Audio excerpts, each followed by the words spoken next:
Sir எங்களை தள்ளாதீங்க, எங்களை தள்ளாதீங்க, படம் எடுக்கிறதுனால வர்றோம். பப்ளிக்கா பாருங்க, பத்திரிகைக்காரங்க பிடிச்சு பிடிச்சு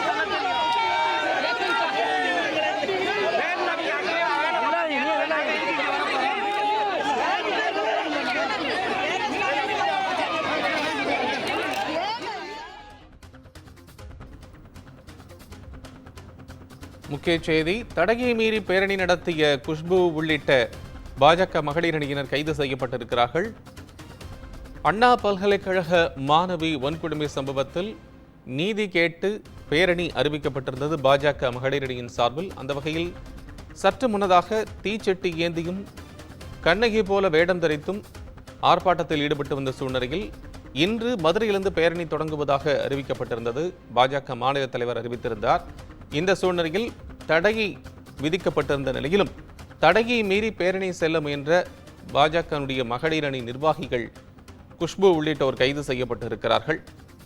வேனில் ஏற்றும்போது தமிழக அரசுக்கு எதிராக அவர்கள் முழக்கங்களை எழுப்பியதாகவும் தகவல் கிடைத்திருக்கிறது. களத்திலிருந்து விவரங்களை கூடுதலாக தருவதற்காக இணைகிறார் செய்தியாளர் அருண். அருண், உங்கள் விவரம்.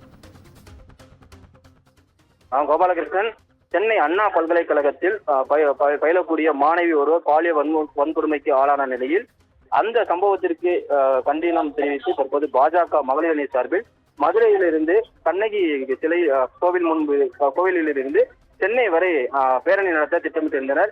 இந்த பேரணியை தற்போது குஷ்பு தலைமையில் தற்போது மதுரை சிம்மக்கல் பகுதியில் இருக்கக்கூடிய செல்லத்தம்மன் திருக்கோவில் முன்பு வளாகத்தில் நடைபெற்றது. இந்த பேரணிக்கு குஷ்பு தலைமை தாங்கி தற்போது இந்த பேரணியானது நடைபெற்ற நிலையில் கிட்டத்தட்ட இந்த பேரணிக்கு அனுமதி மறுக்கப்பட்டு காவல்துறையினர் 200க்கும் மேற்பட்ட போலீசார் குவிக்கப்பட்டு பலத்த போலீஸ் பாதுகாப்புகள் போடப்பட்டது. தடையை மீறி பேரணி செல்வோர் மீது கைது நடவடிக்கைக்காக கிட்டத்தட்ட 5க்கும் மேற்பட்ட அரசு பேருந்துகள் அதே போல 2 காவல் பேருந்துகள் வரவழைக்கப்பட்டு பாதுகாப்பு பணியில் போலீசார் ஈடுபட்டிருந்தனர். இந்த நிலையில் தற்போது தடையை மீறி குஷ்பு தலைமையில் கிட்டத்தட்ட 1000க்கும் மேற்பட்ட பாஜக மகளிர் அணி சார்பில் பேரணியானது நடைபெற்றிருந்த நிலையில் தடையை மீறி பேரணியில் ஈடுபட முயன்ற குஷ்பு உள்ளிட்ட மகளிர் அணி நிர்வாகிகள் ஏராளமான தற்போது குண்டுகட்டாக கைது செய்யப்பட்டு அருகில் இருக்கக்கூடிய தனியார் மண்டபத்தில் தற்போது கொண்டு சென்றிருக்கிறார்கள். இந்த சம்பவமானது இப்பகுதியில் பரபரப்பை ஏற்படுத்தி இருக்கிறது. கோபாலகிருஷ்ணன்,